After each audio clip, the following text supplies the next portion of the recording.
नमस्कार दोस्तों, आपका स्वागत है।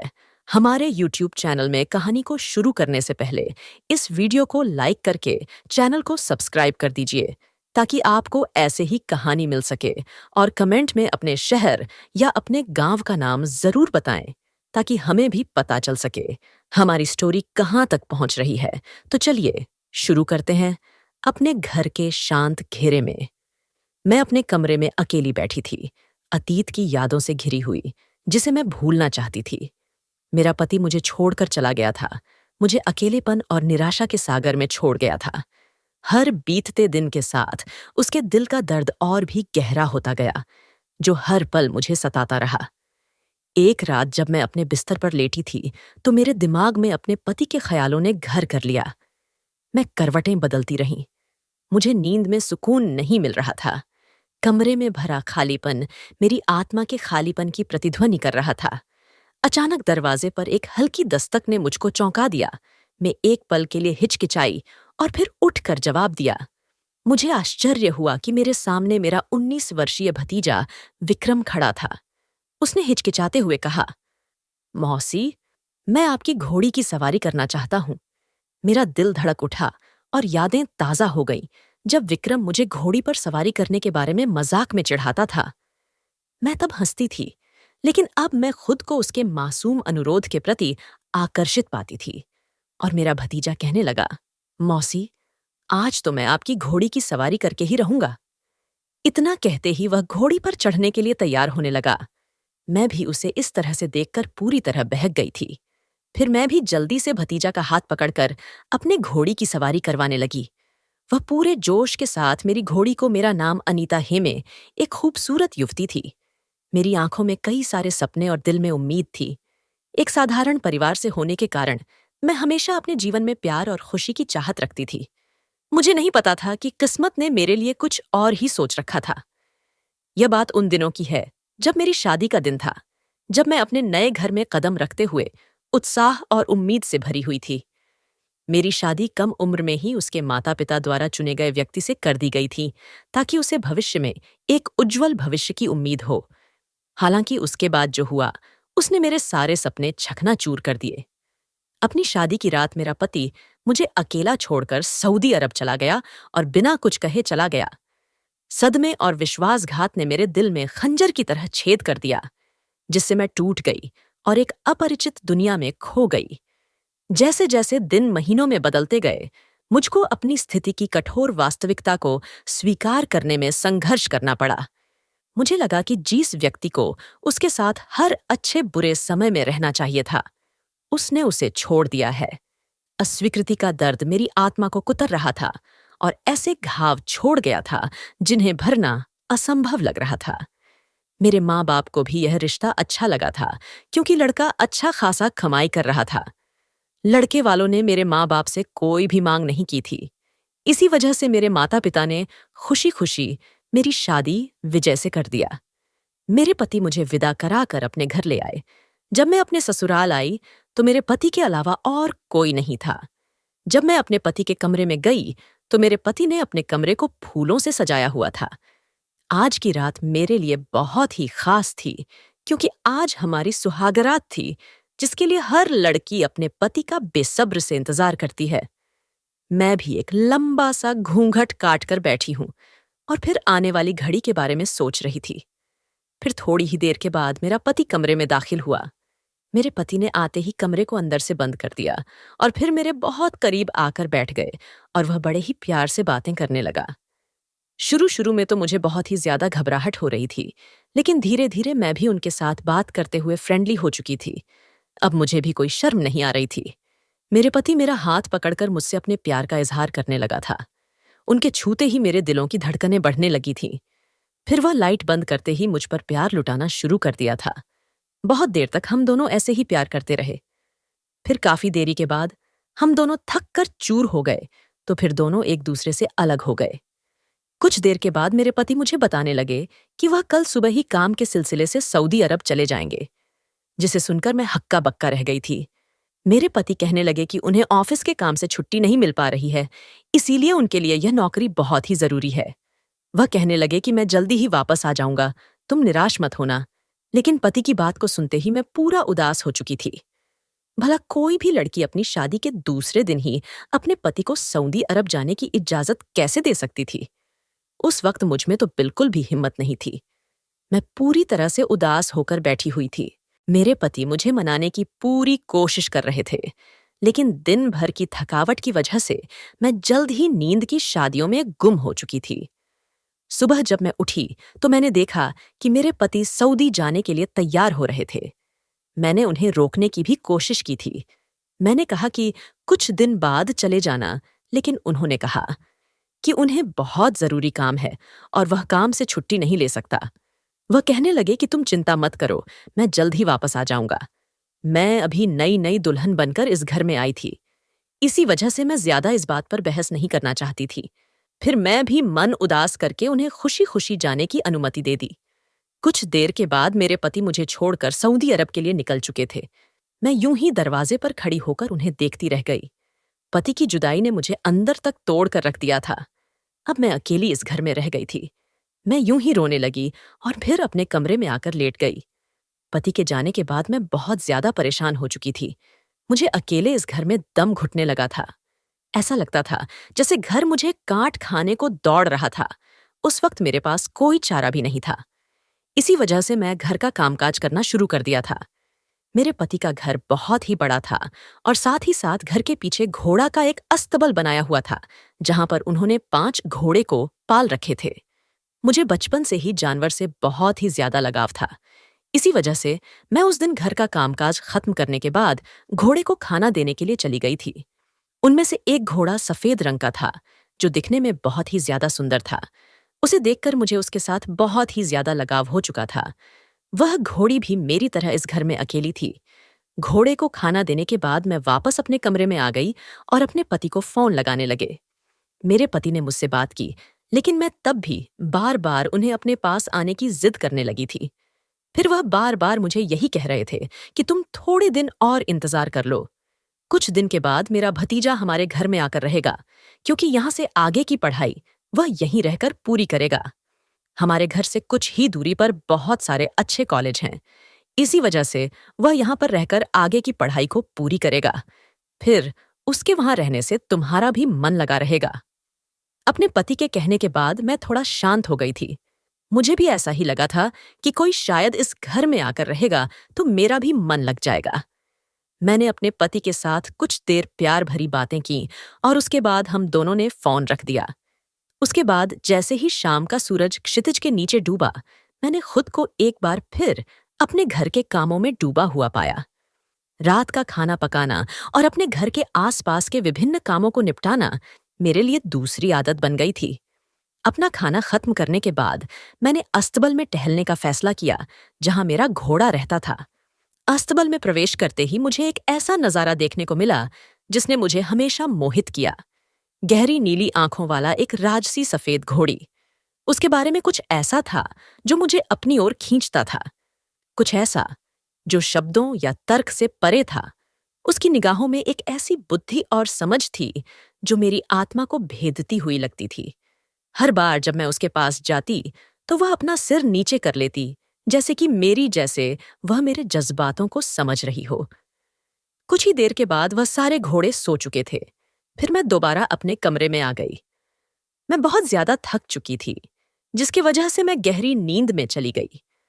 अगले सुबह जब मैं फ्रेश होकर कमरे से बाहर निकली, तभी घर के दरवाजे की घंटी बजने लगी। मैं तुरंत भागती हुई दरवाजे पर गई। फिर मैंने दरवाजा खोला तो सामने खड़े एक लड़के को देखकर मैं हैरान रह गई, क्योंकि सामने जो लड़का था वह मेरा भतीजा था। उसे शादी में मैंने देखा था। इसी वजह से पहली ही नजर में उसे पहचान चुकी थी। वह मुझे देखकर कहने लगा, कौन सी, आप तो आज बहुत ही ज्यादा खूबसूरत लग रही है। उसके मुंह से ऐसी बातें सुनकर मुझे बहुत शर्म आ रही थी। मैंने उससे कहा कि तुम अंदर तो आओ, मेरी तारीफ बाद में कर लेना। चलो जल्दी से अंदर आ जाओ। फिर उसने अपना एक बैग हॉल में रखा और कहने लगा कि आपको तो पता ही होगा कि मैं यहाँ पढ़ने के लिए आया हूं। मेरे आगे की पढ़ाई अब यहीं से होगी। मेरे भतीजा का नाम विक्रम था। उम्र अभी 20 साल थी। वह दिखने में बहुत ही सुंदर था, लेकिन उसे देखकर उसकी उम्र का अंदाजा बिल्कुल भी नहीं लगाया जा सकता था। उसकी बातों को सुनकर मैं उससे कहा कि हाँ, तुम्हारे मामा जी ने मुझे बताया था कि तुम आने वाले हो, लेकिन तुम इतना जल्दी आ जाओगे, यह मुझे नहीं पता था। चलो, मैं तुम्हें तुम्हारा कमरा दिखा देती हूँ। तुम थोड़ा फ्रेश हो जाओ। उसके बाद मैं तुम्हारे लिए नाश्ता लेकर आती हूँ। मेरे कमरे के सामने एक कमरा था। वह कमरा मैंने अपने भतीजे को दे दिया। मैंने अपने भतीजे को उसके नए कमरे की चाबियां सौंप दी। उसकी आंखों में उत्साह और कृतज्ञता के भाव ने मेरे दिल को खुश कर दिया। अब से तुम इसी कमरे में रहोगे, मैंने मुस्कुराते हुए कहा, यह जानते हुए कि वह पहले इस कमरे की कितनी प्रशंसा करता था। फ्रेश होने के बाद वह कमरे से बाहर चला गया। मैंने उसके लिए नाश्ता बनाने का फैसला किया और रसोई में चली गई। जब मैंने स्वादिष्ट भोजन तैयार किया तो मेरे दिमाग में यह विचार भर गया कि वह कितना खुश होगा। भोजन की ट्रे लेकर उसके कमरे में वापस लौटी तो मैंने पाया कि वह बिस्तर पर बैठा हुआ अपने फोन में खोया हुआ था। जब उसने मुझे अंदर आते देखा तो उसकी गहरी एकाग्रता टूट गई। उसके हाथ लड़खड़ा गए और फोन उसके हाथ से फिसल गया। मैं उसकी अनाड़ीपन पर हंसी और उसे भोजन की प्लेट थमा दी। उसने भोजन करना शुरू किया और भोजन के लिए मेरी तारीफों की बौछार कर दी। उसके शब्द मेरे कानों में संगीत की तरह थे, जिससे मैं थोड़ा शर्मा गई। जब हम वहां बैठकर साथ में भोजन का आनंद ले रहे थे तो मैं खुद को संतुष्ट महसूस किए बिना नहीं रह सकी। मुझे नहीं पता था कि यह साधारण पल हमारे बीच किसी खूबसूरत चीज की शुरुआत का प्रतीक होगा, एक ऐसा अनकहा बंधन जो सिर्फ पारिवारिक संबंधों से परे था। कुछ देर बाद मैं आराम किया। उसके बाद घोड़े के अस्तबल में जाकर उसे चारा देने लगी। आज जो मेरे सफेद रंग की घोड़ी थी, वह बहुत ही ज्यादा उछल रही थी। शायद वह भी थोड़ा आजाद होना चाहती थी, क्योंकि उसे भी बहुत दिनों से रस्सियों से बांधा गया था। जब मैं उस घोड़ी को चारा दे रही थी, तभी पीछे से विक्रम भी मेरे बगल में आकर खड़ा हो गया। फिर वह मुझसे कहने लगा, मौसी, मुझे यह सफेद रंग की घोड़ी बहुत ही ज्यादा पसंद है। वह कहने लगा, ये हूबहू आपकी ही तरह सुंदर है। आप जितनी खूबसूरत है कि कोई भी आपको देखकर मन मोहित हो जाएगा। वह बातों को काटते हुए कहने लगा कि इस घोड़ी की जो नीली आंखें हैं, उसे देखकर कोई भी उस पर फिदा हो जाएगा। फिर बातों ही बातों में विक्रम ने मुझे एक ऐसी बात कही जिसे सुनकर मेरे होश उड़ चुके थे। वह मुझसे कहने लगा कि मौसी, मुझे भी अपनी सफेद घोड़ी की सवारी करवाओ। कुछ देर तक तो मैं उसके इस सवाल को सुनकर बिल्कुल खामोश हो चुकी थी। फिर उसके बाद मैं हंसकर उसकी बातों को टाल दिया। फिर वह अपने दोस्त से मिलने के लिए चला गया। वह रात को ही वापस आया था। रात को मैं खाने पर उसका इंतजार कर रही थी। जब वह आया तो हम दोनों ने बैठकर रात का खाना खाया। खाना खाते हुए ही विक्रम फिर से कहने लगा, मौसी, मुझे अपनी सफेद घोड़ी की सवारी कब करवाओगी? उसकी इस बात को सुनकर मैं फिर से हंसकर टाल दिया। मैंने सोचा कि यह तो अभी छोटा है, इसे क्या समझ होगी, यह जो बोल रहा है। लेकिन वह मेरी गलतफहमी थी। खाना खाने के बाद विक्रम अपने कमरे में सोने के लिए चला गया। तभी किचन का काम खत्म करके मैं भी अपने कमरे में सोने के लिए चली गई। मैं घर का काम करने की वजह से बहुत ज्यादा थक चुकी थी। इसी वजह से मैं भी अपने कमरे में जाकर जल्दी ही सो गई थी। जब मैं सुबह उठी तो मेरे दिमाग में रात वाली बात ही घूमने लगी थी। किचन में जब काम कर रही थी तो मैं उन आवाजों को गहरी तरीके से सोच रही थी, लेकिन तभी पीछे से विक्रम कब आकर खड़ा हो गया। मुझे मालूम नहीं हुआ कि उसने मुझे एक बार आवाज भी लगाया था, लेकिन मैंने उसकी आवाज को नहीं सुना। तभी उसने आकर मुझे पीछे से पकड़ लिया। उसके इस तरह से पकड़ने से मेरे वजूद में एक अजीब सी हलचल होने लगी थी। फिर वह कहने लगा, मौसी, मैं कब से आपको आवाज लगा रहा हूं, लेकिन आप मेरी बात को सुन ही नहीं रही हैं। वह बोलने लगा कि मैं आज दोपहर को नहीं आऊंगा, क्योंकि आज मैं अपना कॉलेज में एडमिशन करवाने जा रहा हूं। जिसे सुनकर मैंने कहा कि ठीक है, लेकिन तुम रात को तो आओगे ना? तो वह कहने लगा, हाँ, रात को तो मैं आ ही जाऊंगा। फिर मैं और विक्रम दोनों ने एक साथ में बैठकर नाश्ता किया। नाश्ता करते वक्त विक्रम मुझसे कहने लगा, मौसी, अपनी सफेद घोड़ी की सवारी कब करवाओगी? मैं उस वक्त भी उसकी बातों को सुनकर चुप रह गई थी। फिर मैंने कहा कि तुम्हें घोड़ी कब से पसंद आने लगी? वह कहने लगा कि मुझे घोड़ियों का शौक बचपन से ही है। मुझे अक्सर सफेद रंग की घोड़ी पर सवारी करना बहुत पसंद है। वह अब बार बार मुझसे जिद करने लगा था, लेकिन मैं अब उसकी बातों को हंसकर टाल दिया करती थी। उस रात को विक्रम दिन भर काम करने के बाद घर लौटा। उसने खाना खाया और अपने कमरे में चला गया। जैसे ही वह कमरे में चला गया, तो उसके कमरे से अजीबोगरीब और डरावनी आवाजें गूंजने लगीं। उत्सुकतावश मैं जांच करने के लिए अपने कमरे से बाहर निकली। धीरे धीरे विक्रम के दरवाजे के पास पहुंचा। असामान्य आवाजें तेज होती गईं। जब मैंने अंदर झांका, तो मैंने पाया कि आवाजें विक्रम के कमरे से ही आ रही थीं। आवाज ऐसी थी जैसी मैंने पहले कभी नहीं सुनी थी, जिससे मेरी रीढ़ की हड्डी में सिहरन पैदा हो गई और मेरे भीतर एक अजीब सी सनसनी पैदा हो गई। मेरे दिल में डर समा गया, क्योंकि मुझे चिंता थी कि यह रहस्यमयी आवाज मुझे मेरी इच्छा के विरुद्ध कुछ करने के लिए मजबूर कर सकती है। घबराहट के साथ मैं जल्दी से अपने कमरे की सुरक्षा में वापस भाग गई। हालांकि मेरे शुरुआती डर के बावजूद मेरे भीतर जिज्ञासा की भावना बनी रही। डर की वजह से मैं चादर ओढ़कर सो गई। सुबह जब उठी, तो मैं फिर से घर के काम में व्यस्त हो चुकी थी। काम करते हुए फिर से वह रात वाली आवाज के बारे में मैं सोचने लगी। विक्रम आज फिर से मेरे करीब आकर खड़ा हो गया था। उसने फिर से मुझसे ऐसी बहकी बहकी बातें किया, जिसे सुनकर मेरे होश उड़ चुके थे। वह कहने लगा कि मुझे जल्द ही आपकी घोड़ी की सवारी करना है। मैं सोचती थी कि यह तो बच्चा है, इसलिए बातों को घुमा दिया करती थी। मगर अब धीरे धीरे विक्रम में बहुत बदलाव आने लगा था। वह अक्सर बैठकर अपने फोन में पता नहीं कौन सा वीडियो देखा करता था। जब मैं उसके बगल में आकर खड़ी होती, तो वह हड़बड़ा जाता था और अपना फोन छुपा लेता था। रोज रात को भी वह अजीब सी आवाज ने मुझे तंग करके रख दिया था। विक्रम को मैं बच्चा समझती थी, इसी वजह से उनकी हरकत को हंसकर टाल दिया करती थी। विक्रम अब मेरे साथ बहुत ज्यादा फ्रेंडली हो चुका था। वह मेरे बहुत करीब आकर बैठ जाता था, जिससे मुझे एक अगल सी भावनाओं का एहसास होने लगता था। वह मेरे साथ नाश्ता करता और मेरे कमरे में भी आकर काफी देर तक मुझसे बातें किया करता था। फिर उन बातों के दौरान मेरे साथ फिर से वही जिद किया करता। वह कहता कि मौंसी, मुझे तो आपकी घोड़ी की सवारी करनी है। मुझे आप बहुत ही ज्यादा पसंद हो। क्या आप मुझे अपनी घोड़ी की सवारी नहीं करवाओगी? मैं बार बार उसे बच्चा समझकर नजरअंदाज करती जा रही थी, लेकिन यह मेरे आने वाले जिंदगी के लिए बहुत ही ज्यादा खतरनाक होने वाला था। एक रात मैं सो रही थी कि एक अजीब और भयानक आवाज सन्नाटे में गूंज उठी। ये एक जानी पहचानी लेकिन बेचैन करने वाली आवाज थी, जो बगल के विक्रम के कमरे से आ रही थी। उत्सुकता से मैं और ध्यान से सुनने की इच्छा को रोक नहीं सकी। आवाज तेज और ज्यादा तेज होती गई, जिसने मुझे बिस्तर से बाहर खींच लिया और विक्रम के कमरे की ओर ले गई। उसके दरवाजे के बाहर खड़े होकर मैं हर गुजरते पल के साथ शोर को तेज होते हुए सुन सकती थी। मैंने खिड़की की दरार से झांका कि अंदर क्या हो रहा था। मुझे आश्चर्य हुआ। विक्रम अपने फोन में खोया हुआ था। एक वीडियो देख रहा था, जो उससे किसी तरह की तीव्र प्रतिक्रिया पैदा कर रहा था। मैं तुरंत भागते हुए वापस आई और अपने पति को फोन लगाने लगी। मैं अपने पति को फोन लगाकर खूब रोने लगी थी। मैं उनसे बार बार यहाँ आने की जिद कर रही थी, लेकिन वह बार बार एक ही बात कह रहे थे कि अभी उन्हें आने में कुछ वक्त और लगेगा। इसी वजह से मैंने गुस्से से फोन रख दिया। अगले ही दिन बहुत तेज बारिश हो रही थी। मैं आज सुबह जल्दी उठ गई थी। आज मुझे अपने पति की बहुत ही ज्यादा याद सता रही थी।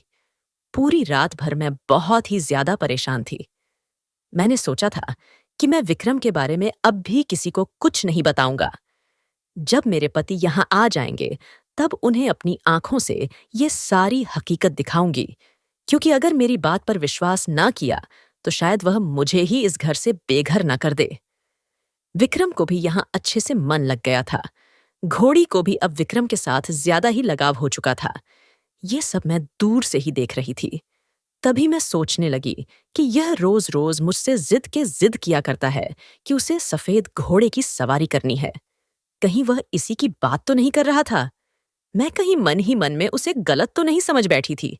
लेकिन अगर यह बात थी, तो रात को वह फोन में वीडियो देखकर अजीब अजीब हरकतें क्यों कर रहा था? अभी भी मेरे मन में बहुत सारे सवाल चल रहे थे, जिसका जवाब सिर्फ और सिर्फ विक्रम ही दे सकता था। इसी वजह से अब मैं विक्रम का इंतजार करने लगी। विक्रम उस घोड़ी के साथ कुछ देर वक्त बिताकर जब वापस घर आया, तब वह आते ही अपने कमरे में चला गया। उसी वक्त में भी उसके पीछे पीछे उसके कमरे में चली गई। मैंने तुरंत कमरे में जाते ही दरवाजे को अंदर से बंद कर दिया। विक्रम मुझे दरवाजा बंद करता देखकर हैरान हो चुका था। फिर वह कहने लगा कि मौसी, आप इतनी जल्दी उठ गई थी। मैंने कहा, क्यों? तुम मुझे इस तरह देखकर हैरान हो गए हो? क्या तुम नहीं चाहते थे कि मैं तुम्हारे पास आऊं? मैं विक्रम से बहकी बहकी बातें करने लगी। वह मेरी बातों को अच्छे से समझ चुका था। वह फौरन से कहने लगा कि मेरा ऐसा कोई मतलब नहीं था। मैंने कहा, फिर कैसा मतलब था? तुम तो रोज मुझे कहते थे कि तुम्हें सफेद घोड़ी की सवारी करनी है। तो वह मुझसे कहने लगा कि जी मौसी मैंने कहा, तो क्या तुम अस्तबल में जो सफेद रंग की घोड़ी थी उसकी बात कर रहे थे? वह कहने लगा कि हाँ मौसी, क्योंकि मुझे वह सफेद रंग की घोड़ी बहुत ही पसंद है।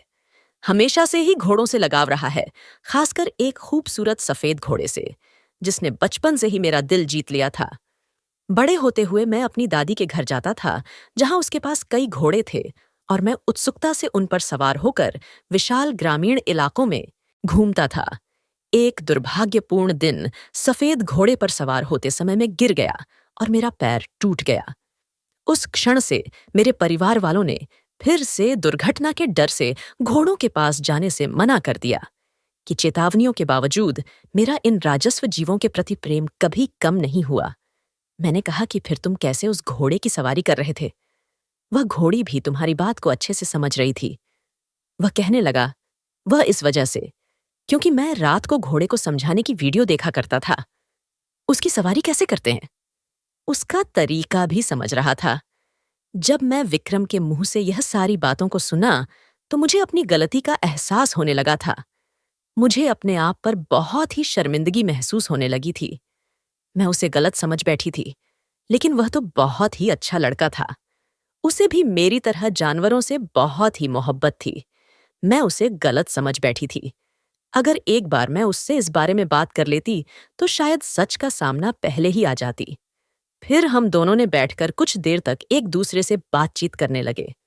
उस बातचीत के दौरान ही मुझे घर की दरवाजे की घंटी सुनाई देने लगी। मैं तुरंत भागती हुई घर का दरवाजा खोलने चली गई। जैसे ही मैंने दरवाजा खोला, मेरा दिल धड़क उठा। मेरे सामने मेरे पति खड़े थे। उनकी आंखें खुशी और उत्साह से भरी हुई थीं।